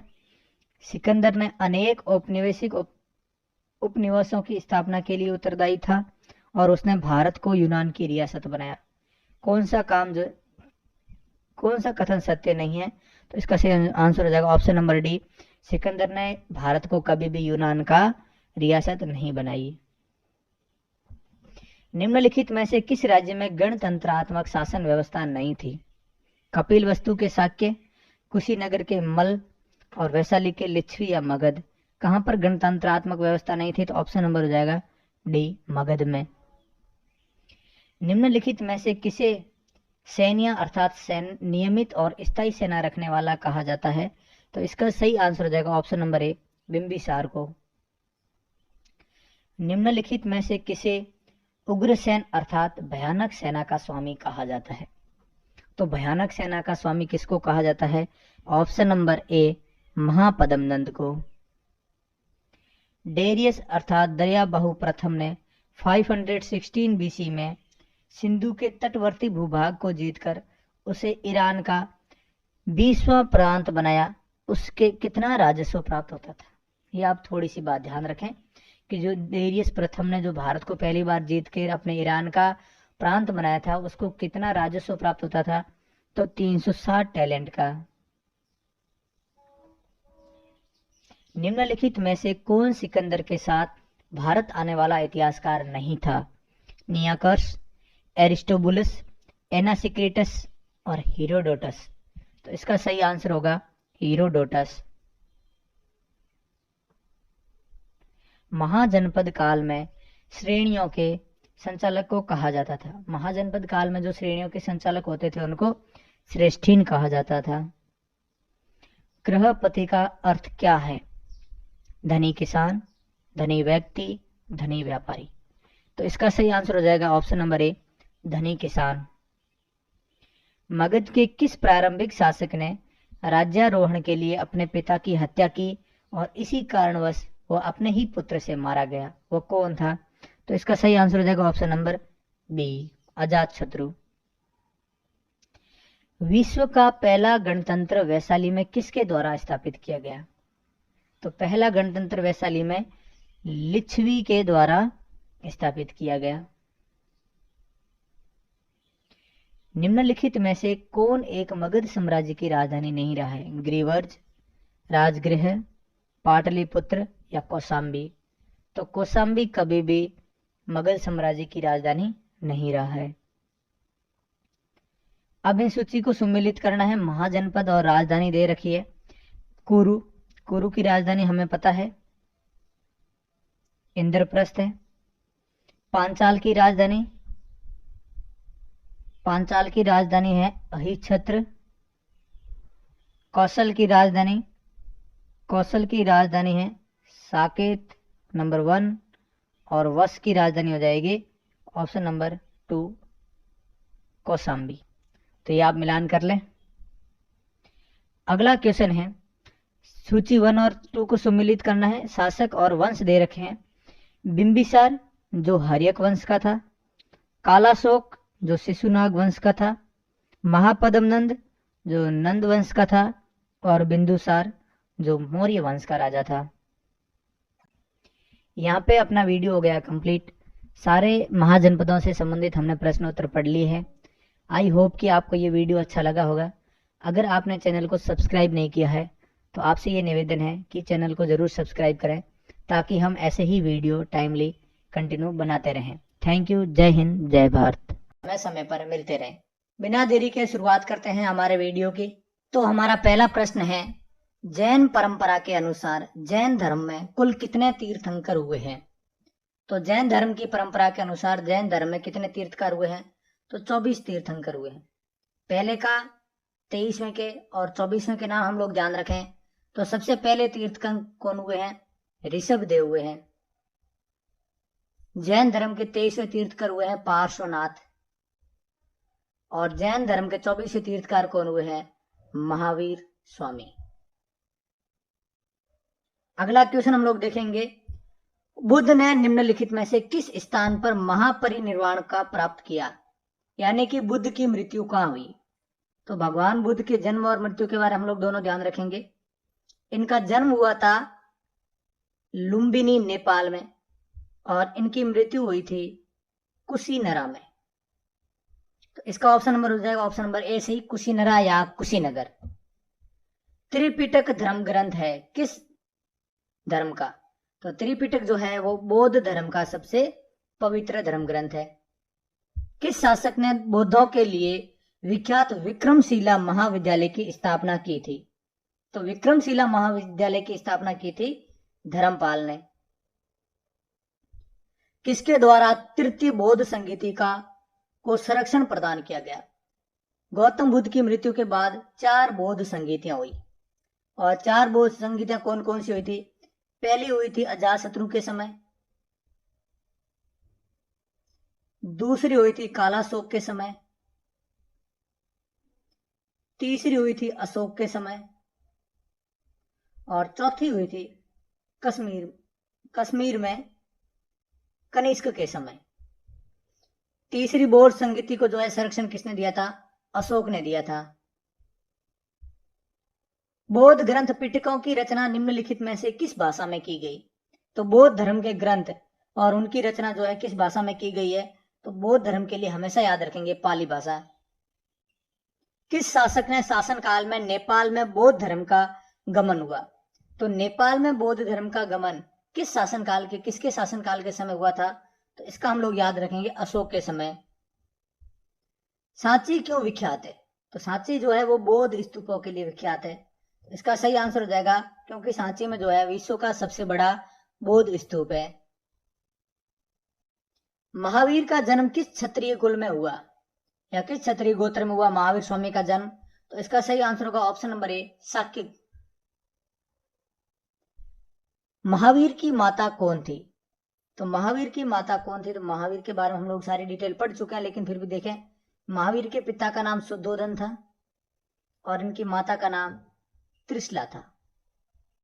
इनकी माता का नाम त्रिशला और इनकी एक पुत्री थी जिसका नाम था अनुजा या अनोजा। गौतम बुद्ध द्वारा अपने धर्म में दीक्षित किया जाने वाला अंतिम व्यक्ति निम्नलिखित में से कौन था? तो गौतम बुद्ध ने अपने धर्म में दीक्षित किए जाने वाला सबसे अंतिम व्यक्ति कौन था? तो इसको आप याद रखेंगे, सुबुद्ध। महावीर की मृत्यु कहाँ हुई? जिस प्रकार हमने गौतम बुद्ध की जन्म जो है लुम्बिनी में और उनकी मृत्यु कुशीनरा में हुई, तो महावीर स्वामी का भी जन्म और मृत्यु दोनों याद रखेंगे। महावीर स्वामी का जन्म और महावीर स्वामी की मृत्यु कहाँ हुई? तो महावीर स्वामी का जन्म हुआ था कुंडग्राम में, वैशाली के कुंडग्राम में, और उनकी मृत्यु हुई थी पावापुरी में। तो इसका सही आंसर होगा ऑप्शन नंबर डी, पावापुरी में। जैनियों के पहले तीर्थंकर कौन थे? जैन धर्म के पहले तीर्थकार कौन थे? वो थे ऋषभदेव। मठ, मंदिर और स्तूप किस धर्म से संबंधित है? तो मठ, मंदिर और स्तूप जो है वो बौद्ध धर्म से संबंधित है। बौद्ध धर्म एवं जैन धर्म दोनों के उपदेश किसके शासनकाल में दिए गए?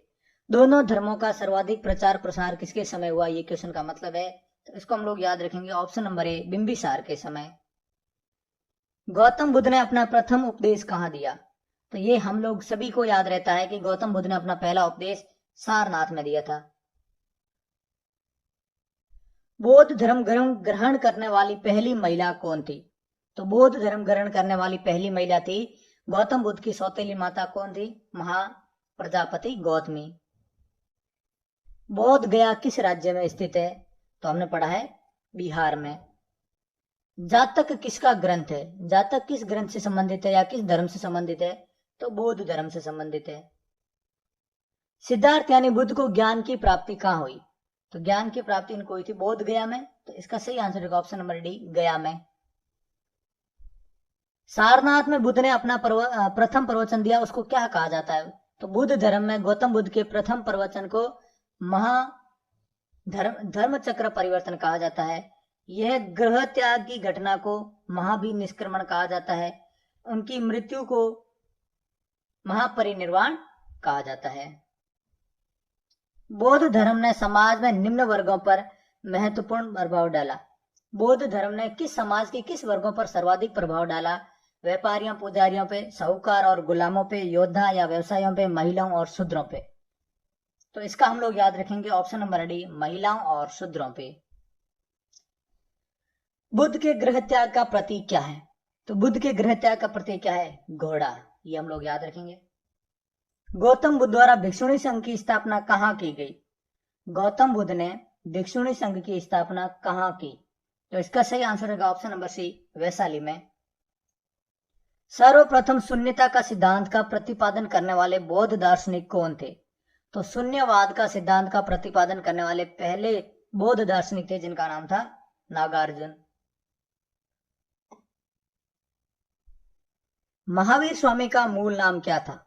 तो मूल नाम महावीर स्वामी और गौतम बुद्ध दोनों क्या थे? महावीर स्वामी का मूल नाम था वर्धमान और गौतम बुद्ध का जो है मूल नाम था सिद्धार्थ। इसका सही आंसर हो जाएगा option number C, Vardhaman. The light of Asia किसे कहा जाता है? एशिया की रोशनी किसको कहा जाता है? गौतम बुद्ध को कहा जाता है। दिलवाड़ा के जैन मंदिरों का निर्माण किसने करवाया? तो दिलवाड़ा के जैन मंदिरों का निर्माण किसने कराया था? वो चालुक्यों या फिर सोलंकियों ने करवाया था। नागार्जुन कौन थे? तो अभी क्वेश्चन आया था पीछे, नागार्जुन जिन्होंने शून्यवाद का सिद्धांत दिया, वे एक बौद्ध दार्शनिक थे। जैन परंपरा के अनुसार महावीर कौन से तीर्थकार थे? तो महावीर अंतिम तीर्थकार थे। अंतिम यानी 24वें। जैन धर्म का आधारभूत बिंदु क्या है? मुख्य आधार क्या है? तो वो है अहिंसा। जियो और जीने दो किसने कहा था? तो बहुत बार क्वेश्चन पूछा जाया है कि ये नारा किसने दिया? जियो और जीने दो, महावीर स्वामी ने। तीर्थकरों के क्रम में अंतिम कौन थे? अंतिम यानी 24वां, अभी हमने देखा था 24th, तो वो थे महावीर स्वामी। जैन धर्म में पूर्ण ज्ञान के लिए क्या शब्द है? अगर किसी को पूर्ण ज्ञान की प्राप्ति होती है उसके लिए कौन सा शब्द है? तो वो है केवल्य, ऑप्शन नंबर सी। महावीर स्वामी का जन्म कहाँ हुआ? तो महावीर स्वामी का जन्म कुंडग्राम में और उनकी मृत्यु पावापुरी में। तो जन्म कुंडग्राम में। कनिष्क के शासन काल में चौथी बौद्ध संगीति सभा किस नगर में आयोजित की गई? तो हमने बौद्ध संगीतियां पढ़ी, तो आप सारी देखें कि पहली, दूसरी, तीसरी और चौथी, 4 बौद्ध संगीतियां। पहली अजात शत्रु के समय, दूसरी बौद्ध संगीति हुई थी कालाशोक के समय, तीसरी अशोक के समय और चौथी कनिष्क के समय। जो अजात शत्रु के समय हुई थी वो हुई थी राजगृह में, मगध की राजधानी राजगृह में हुई थी। कालाशोक के समय हुई थी वो हुई थी वैशाली में, और अशोक के समय हुई थी वो हुई थी पाटलिपुत्र में, और लास्ट जो कनिष्क के समय हुई थी वो कहाँ हुई थी? वो कश्मीर में हुई थी। और कश्मीर को उस समय क्या कहा जाता है? कुंडलवन भी कहा जाता था। इसका ऑप्शन नंबर सही हो जाएगा सी। अगला क्वेश्चन है, तृतीय बौद्ध संगीति का आयोजन कहाँ हुआ? तो तीसरी बौद्ध संगीति जो अशोक के समय हुई थी, कहाँ पे? पाटलिपुत्र में। ऑप्शन नंबर बी इसका सही आंसर हो जाएगा। अशोक के शासनकाल में बौद्ध संगीति किस नगर में आयोजित की गई? तो वो तीसरी पाटलिपुत्र में। निम्नलिखित में से कौन सी बात बौद्ध धर्म तथा जैन धर्म में समान नहीं है? कौन सी ऐसी चीज है जो बौद्ध धर्म और जैन धर्म में अलग है? तो इसकी सही आंसर अहिंसा, वेदों के प्रति उदासीनता, आत्मदमन या रीति रिवाजों की अस्वीकृति। इसका सही आंसर रहेगा ऑप्शन नंबर सी, आत्मदमन। आत्मदमन में जैन धर्म में आपको पता है व्यक्ति संथारा एक प्रक्रिया फॉलो करता है, जिसमें व्यक्ति जो अपने अंतिम दिनों में भूखा और प्यासा रह के अपने देह को त्याग करता है। ऐसी प्रथा बौद्ध धर्म में नहीं है। तो इन मामलों में जो है बौद्ध धर्म से जैन धर्म अलग है। निम्नलिखित में से किस नगर में प्रथम बौद्ध संगीति आयोजित की गई? तो पहली बौद्ध संगीति अजातशत्रु के समय कहाँ आयोजित की गई थी? राजगृह में आयोजित की गई थी। बुद्ध के जीवन की 4 महत्वपूर्ण घटनाओं और उनसे संबंधित स्थानों का उल्लेख है और इनको सम्मिलित करना है। तो उनका जन्म कहाँ हुआ था? उनका जन्म जो है, गौतम बुद्ध का जन्म लुम्बिनी में हुआ था, तो A3 हो जाएगा। उनको ज्ञान की प्राप्ति बोध गया में हुई थी, तो B2 हो जाएगा। उन्होंने पहला प्रवचन कहाँ दिया था? सारनाथ में दिया था, C1 हो जाएगा। और उनका निधन हुआ था कुशीनरा में, तो D4। अगला हमारा क्वेश्चन है, निम्नलिखित में से कौन से पूर्वकालिक जैन ग्रंथ कहलाता है? तो पूर्वकालिक जैन ग्रंथ कौन सा है? तो इसका ऑप्शन नंबर सी से हो जाएगा 14 पूर्व। आजीवक संप्रदाय के संस्थापक कौन थे? तो आजीवक संप्रदाय के जो है संस्थापक आप याद रखेंगे मखली गोसाल थे। भागवत संप्रदाय के विकास में किसका योगदान सबसे ज्यादा है? तो भागवत संप्रदाय के विकास में योगदान है हिंद यूनानियों का। महावीर स्वामी के प्रथम शिष्य कौन थे? तो महावीर स्वामी के पहले शिष्य थे ऑप्शन नंबर ए जमाली। त्रिरत्न सिद्धांत सम्यक धारणा, सम्यक चरित्र, सम्यक ज्ञान, जिस धर्म की महिमा है वो कौन सा धर्म है? तो ये त्रिरत्न सिद्धांत जो है वो जैन धर्म से संबंधित है। निम्नलिखित में से कौन सा स्थल पार्श्वनाथ से संबंधित होने के कारण जैन छिद्र क्षेत्र माना जाता है? तो पार्श्वनाथ से संबंधित कौन सा क्षेत्र है? तो इसका ऑप्शन नंबर सही हो जाएगा सी, सम्मेद शिखर। बुद्ध की मृत्यु के बाद प्रथम बौद्ध संगीति के आयोजन किसने किया? तो बौद्ध संगीतियां चारों के बारे में मैंने अभी बता दिया। पहली का अजातशत्रु, दूसरी का कालाशोक, तीसरी का अशोक और चौथी बौद्ध संगीति का आयोजन किसने किया था? कनिष्क ने। तो प्रथम बौद्ध संगीति का आयोजन किसने किया था? तो ऑप्शन नंबर सी से हो जाएगा अजातशत्रु ने। निम्नलिखित में से बुद्ध के जीवन में संघ प्रमुख होना चाहता था? बुद्ध के जीवन काल में कौन जो है संघ का प्रमुख होना चाहता था? देवदत्त, महाकश्यप, उपाली या फिर आनंद? तो इसका सही आंसर जाएगा option number A Devdutt. Heliodorus का बेस नगर का अभिलेख में क्या संदर्भित है? हेलियोडोरस का जो बेस नगर का अभिलेख है उसमें क्या लिखा हुआ है? तो इसमें क्या लिखा हुआ है? तो आप ध्यान रखोगे वासुदेव से संबंधित है ये। वासुदेव कृष्ण की पूजा का सर्वप्रथम किसने प्रारंभ की? वासुदेव कृष्ण की पूजा सर्वप्रथम किसने शुरुआत की थी? तो ये की थी सातवतों ने। निम्नलिखित 4 स्थानों में बौद्ध संगीतियों का सही क्रम बताओ। तो पहली बौद्ध संगीति राजगृह में, दूसरी वैशाली में, तीसरी पाटलिपुत्र में और चौथी कुंडलवन में। तो 2 शुरुआत में देखो, पहले आएगा 2 1 3 4, तो 2 1 3 4, ऑप्शन नंबर सी इसका सही हो जाएगा। गौतम बुद्ध ने अपनी मृत्यु के उपरांत बौद्ध संघ के नेतृत्व में किसे नामित किया? तो अपने बौद्ध संघ के जो है नेतृत्व के लिए अपनी मृत्यु के बाद जो है किसने कहा? गौतम बुद्ध ने किसको नामित किया था? तो इसका सही आंसर है ऑप्शन नंबर डी, किसी को नहीं। शादवाद सिद्धांत है किस धर्म का? तो शादवाद जो सिद्धांत है वो जैन धर्म का है। गौतम बुद्ध का जन्म कब हुआ? तो गौतम बुद्ध का जन्म हुआ था 563 ईसा पूर्व में और 483 ईसा पूर्व में उनकी मृत्यु हुई थी। बुद्ध शिक्षा का केंद्र था, कौन सा था? धर्मपाल ने जिसकी स्थापना की थी वो कौन सा था? विक्रमशिला। भारत में सबसे बड़ा बौद्ध स्तूप कहाँ है? सांची में। निम्न में से किस ग्रंथ में सर्वप्रथम देव की पुत्र कृष्ण का वर्णन मिलता है? तो किस ग्रंथ में? तो ऑप्शन नंबर बी सही हो जाएगा, छांदोग्य उपनिषद में। किसमें? छांदोग्य उपनिषद में।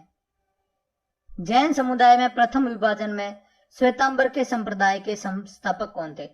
आपको पता है महावीर स्वामी की मृत्यु के बाद जैन धर्म दो भागों में बट गया, एक तो था श्वेतांबर, एक थे दिगंबर। तो श्वेतांबर थे वो स्थूल भद्र के शिष्य थे, और जो दिगंबर थे वो भद्रबाहु के शिष्य थे। तो श्वेतांबर के संप्रदाय के संस्थापक कौन थे? स्थूल भद्र। भारत में सबसे प्राचीन विहार कौन सा है? भारत का सबसे प्राचीन विहार कौन सा है? तो इसका सही आंसर हो जाएगा नालंदा विहार। प्रथम जैन महासभा का आयोजन कहाँ हुआ? तो दो जैन प्रमुख महासभाएं हुई है। पहली महासभा का आयोजन कहाँ हुआ? पाटलिपुत्र में, चंद्रगुप्त मौर्य के समय। और दूसरी जैन महासभा का आयोजन कहाँ हुआ था? वल्लभी, जो गुजरात में है, वल्लभी में। तो पहली महासभा का पाटलिपुत्र में, दूसरी महासभा का आयोजन अभी बताया आपको वल्लभी में। जैन साहित्य का संकलन किस भाषा व लिपि में है? तो बौद्ध धर्म के जितने भी साहित्य है वो तो पाली भाषा में है, और जैन धर्म के हैं वो किस भाषा में है? तो प्राकृत और अर्धमगधी भाषा में है। निम्नलिखित में से कौन सा एक अन्य तीनों के समकालीन नहीं था?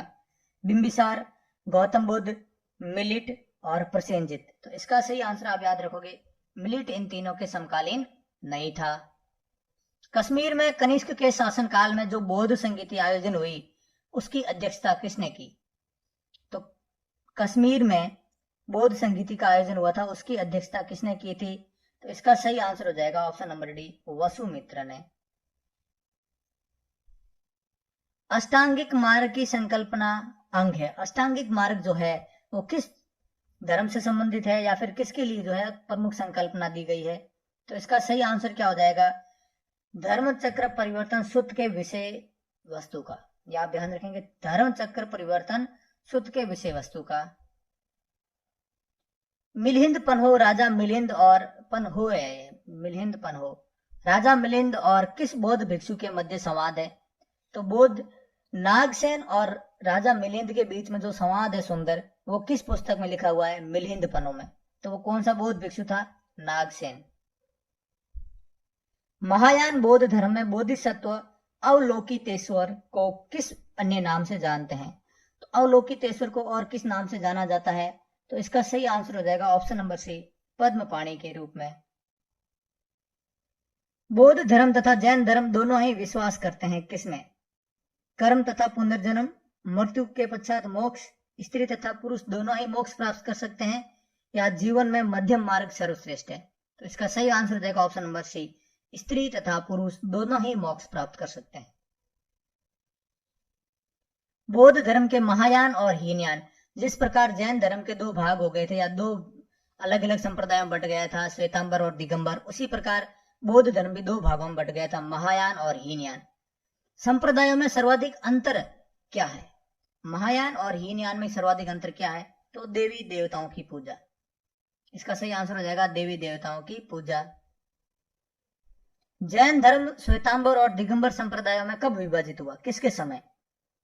चंद्रगुप्त मौर्य के, अशोक के, कनिष्क के, या इनमें से कोई नहीं? तो इसका सही आंसर जाएगा ऑप्शन नंबर ए, चंद्रगुप्त मौर्य के समय जैन धर्म जो है वो दो भागों में विभाजित हो गया। निम्न में से कौन से धर्म में पुनर्जन्म में विश्वास करते हैं? हिंदू धर्म, बौद्ध धर्म या जैन धर्म? कौन से धर्म में बौद्ध जो है पुनर्जन्म में विश्वास करते हैं? तो ऑप्शन नंबर ए से हो जाएगा, तीनों धर्मों में। बौद्ध संगीतियों के 4 आयोजकों का सही क्रम बताओ। तो पहली अजातशत्रु के समय, दूसरी कालाशोक के समय, और तीसरी अशोक के समय, चौथी कनिष्क के समय। ऑप्शन नंबर डी इसका सही आंसर हो जाएगा। निम्न में से कौन एक त्रिपिटक अंग नहीं है? कौन एक त्रिपिटक अंग नहीं है? जातक, सुत्त, विनय या अधिगम? तो इसका सही आंसर हो जाएगा ऑप्शन नंबर ए, जातक। ऋग्वेद में किन 2 तीर्थकरों का उल्लेख मिलता है? तो ध्यान रखेंगे, प्रथम जैन गुरुओं के बारे में जानकारी मिलती है ऋग्वेद से, ऋषभदेव और अरिष्टनेमि के बारे में।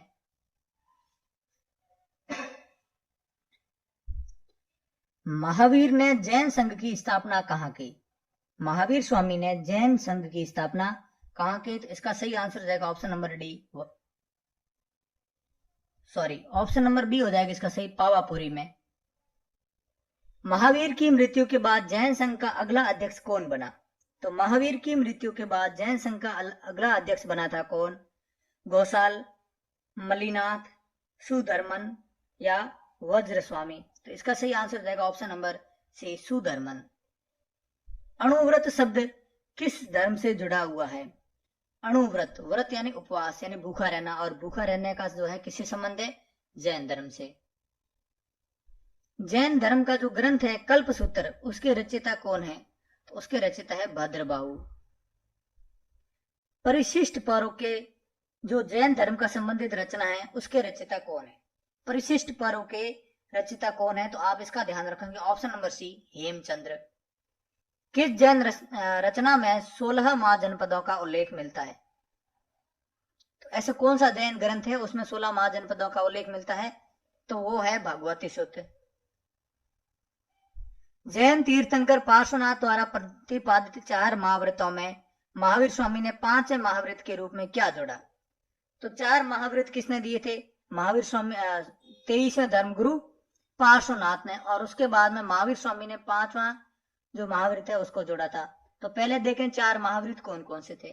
तो एक तो था अस्तेय यानी चोरी नहीं करना, एक था अपरिग्रह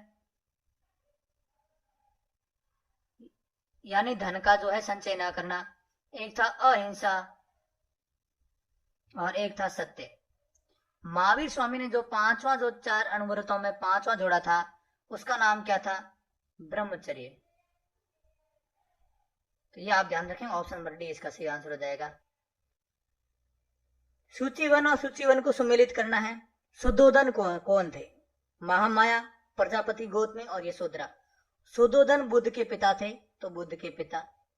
महामाया बुद्ध की माता थी, प्रजापति गौतमी बुद्ध की मौसी या विमाता थी, और यशोधरा उनकी पत्नी थी, यानी A1, B2, C3 और D4।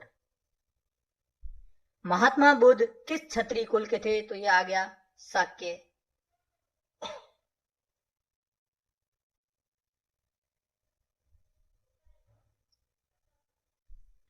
सूची 1 और सूची 2 को सम्मिलित कीजिए। बुद्ध के गृह त्याग की घटना को क्या कहते हैं? महाविनिष्क्रमण कहा जाता है। ज्ञान प्राप्ति की घटना को संबोधि कहा जाता है। पहले उपदेश को कहा जाता है धर्म चक्र परिवर्तन, और उनकी मृत्यु की घटना को क्या कहा जाता है? महापरिनिर्वाण। तो इसका भी A1, B2, C3 और D4। बुद्ध में वैराग्य की भावना किन दृश्यों को देखने के कारण बलवती हुई? आपको पता होगा बुद्ध जब अपने राज्य की सैर पर निकले थे तो उन्होंने 4 प्रमुख दृश्यों को देखा, और उसके बाद में ही वो भिक्षुक बने थे। तो ये कौन कौन से दृश्य थे? तो एक बूढ़ा था, एक रोगी था, और एक मरे हुए मनुष्य यानी लाश को देखा था, और एक सन्यासी के जीवन को देखा था। ऑप्शन नंबर ए इसका सही आंसर होगा। बुद्ध ने सबसे ज्यादा उपदेश कहाँ दिए? तो वो दिए थे श्रावस्ती में। बुद्ध चरित्र जिसे बौद्धों का रामायण कहा जाता है उसकी रचना किसने की थी? तो बुद्ध चरित्र की रचना किसने की थी? तो इसका सही हो जाएगा ऑप्शन नंबर ए, अश्वघोष ने। महाविभास शास्त्र के रचयिता कौन है? महाविभास शास्त्र के रचयिता कौन है? तो इसका सही आंसर होगा ऑप्शन नंबर ए, वसुमित्र। कौन सी बौद्ध रचना गीता के समान पवित्र मानी जाती है? गीता के समान पवित्र कौन सी बौद्ध रचना है? जातक, धम्मपद, पिटक या बुद्ध चरित्र? इसका सही आंसर हो जाएगा ऑप्शन नंबर बी, धम्मपद। बौद्ध धर्म में भावी बोधिसत्व या भविष्य के बोधिसत्व किसे माना गया है? तो भावी बोधिसत्व बौद्ध धर्म में किसको कहा जाता है? वज्रपाणी, पचपाणी, मंजूश्री या मैत्रेय? तो इसका सही आंसर हो जाएगा ऑप्शन नंबर डी, मैत्रेय। किसके समय बौद्ध धर्म में स्पष्टतः 2 स्वतंत्र भाव संप्रदाय, बौद्ध धर्म 2 संप्रदाय हीनयान और महायान में विभाजित हो गया? किसके समय में? अजातशत्रु, अशोक, कनिष्क? तो इसका सही आंसर रहेगा ऑप्शन नंबर सी, कनिष्क के समय। योगाचार या विज्ञानवाद के प्रतिपादक कौन थे? तो योगाचार या विज्ञानवाद के प्रतिपादक नागार्जुन, मैत्रेयनाथ, अश्वघोष या महाकश्यप? तो इसका सही आंसर जाएगा ऑप्शन नंबर बी, मैत्रेय नाथ। भारत से दक्षिण की ओर देशों में बौद्ध धर्म का कौन सा संप्रदाय प्रचलित हुआ? तो दो भागों में, एक तो उत्तरी भारत या भारत के उत्तरी देशों में, और एक हुआ था दक्षिणी देशों में। तो अपने को पूछा है दक्षिणी देशों में कौन सा बौद्ध धर्म के दो भाग थे, हीनयान और महायान। तो दक्षिणी भारत के दक्षिणी देशों में कौन सा प्रचलित हुआ था? वो था हीनयान, और उत्तरी देशों में हुआ था महायान। तो दक्षिणी देशों में हीनयान, और उत्तर भारत के देशों में, ये क्वेश्चन है, उत्तर भारत के देशों में बौद्ध धर्म का संप्रदाय प्रचलन हुआ था, वो था महायान। बौद्ध धर्म का मूल आधार क्या है? 4 आर्य सत्य, अष्टांगिक मार्ग, त्रिरत्न, या इनमें से कोई नहीं। तो इसका सही आंसर जाएगा 4 आर्य सत्य। और 4 आर्य सत्य क्या है? तो बुद्ध ने 4 आर्य सत्य बताए थे, जिसका नाम एक है दुख समुदाय, ध्यान रखेंगे आप। एक है दुख निरोध, और चौथा आर्य सत्य क्या है? दुख निरोध मार्ग। बुद्ध धर्म में 3 रत्न कौन कौन से हैं? तो बुद्ध धर्म 3 रत्न है, बुद्ध, धम्म और संघ। ऑप्शन नंबर सी इसका सही आंसर जाएगा। अगला क्वेश्चन है, बौद्ध धर्म को भारत में अंतिम राज्य के संरक्षण किस वंश के शासकों ने दिया? तो बौद्ध धर्म के को राज्य संरक्षण जो है किस वंश के शासकों ने दिया? बंगाल के पाल, गुजरात के चालुक्य, अजमेर के चौहान।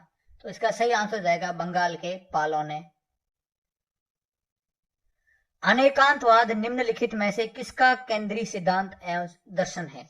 अनेकांतवाद किस धर्म से संबंधित है? बौद्ध मत, जैन मत, सिख मत, या वैष्णव मत। तो इसका सही आंसर हो जाएगा जैन मत। महान धार्मिक घटना महामस्तकाभिषेक निम्नलिखित में से किससे संबंधित है और किसके लिए की जाती है? तो धार्मिक घटना जिसको महामस्तक अभिषेक कहते हैं, वो किसके लिए जो है यूज की जाती है? तो इसका सही आंसर हो जाएगा ऑप्शन नंबर ए, बाहुबली के लिए। और ये भी ध्यान रखें, बाहुबली यानी गोमतेश्वर, बाहुबली यानी इसको गोमतेश्वर भी बोलते हैं। इनकी जो जैन धर्म का प्रसिद्ध स्थल है श्रवण बेल गोला, यहां पर इनकी एक मूर्ति भी बनाई गई थी 57 फीट ऊंची, बाहुबली की, जिनको गोमतेश्वर की मूर्ति भी कहते हैं। वो आद्यतम बौद्ध साहित्य जो बुद्ध की विभिन्न जन्मों की कथाओं के विषय में क्या है? वो आद्यतम बौद्ध साहित्य, वह बौद्ध साहित्य जो बुद्ध के विभिन्न जन्मों की कथाओं के विषय में है। तो बुद्ध के विभिन्न जन्मों के बारे में लिखा हुआ बौद्ध साहित्य कौन सा है? तो आप ध्यान रखेंगे वो है जातक। जैन दर्शन के अनुसार सृष्टि की रचना एवं पालन पोषण किसने किया या कैसे हुआ है? तो इसका सही आंसर जाएगा ऑप्शन नंबर बी, सार्वभौमिक सत्य से हुआ है। निम्नलिखित में से कौन सा बौद्ध पवित्र स्थल निरंजना नदी पर स्थित था? तो निरंजना नदी के कारण किनारे पर बैसाखी पूर्णिमा के दिन बौद्ध को गया में उनको ज्ञान की प्राप्ति हुई थी। तो इसका मतलब निरंजना के किनारे कौन सा शहर है? गया। गौतम बुद्ध के प्रथम गुरु कौन से? तो गौतम बुद्ध जब घर से छोड़ के निकले थे तो उनको सांख्य दर्शन का ज्ञान दिया था, जिन्होंने सांख्य दर्शन का ज्ञान दिया था, वे गुरु कौन थे? वे थे आलार कलाम। राजगृह वैशाली और पाटलिपुत्र में निम्नलिखित में से कौन सी एक समानता है? राजगृह वैशाली और पाटलिपुत्र में समानता क्या है? क्योंकि यहाँ तीनों जगह पे क्या हुआ था? बौद्ध संगीतियां हुई थी।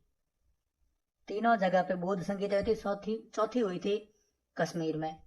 तो इसका सही आंसर जाएगा कि ये वे स्थान है जहां बौद्ध संगीतियां हुई थी। बुद्ध ने अपने जीवन की अंतिम वर्षा ऋतु कहाँ बिताई?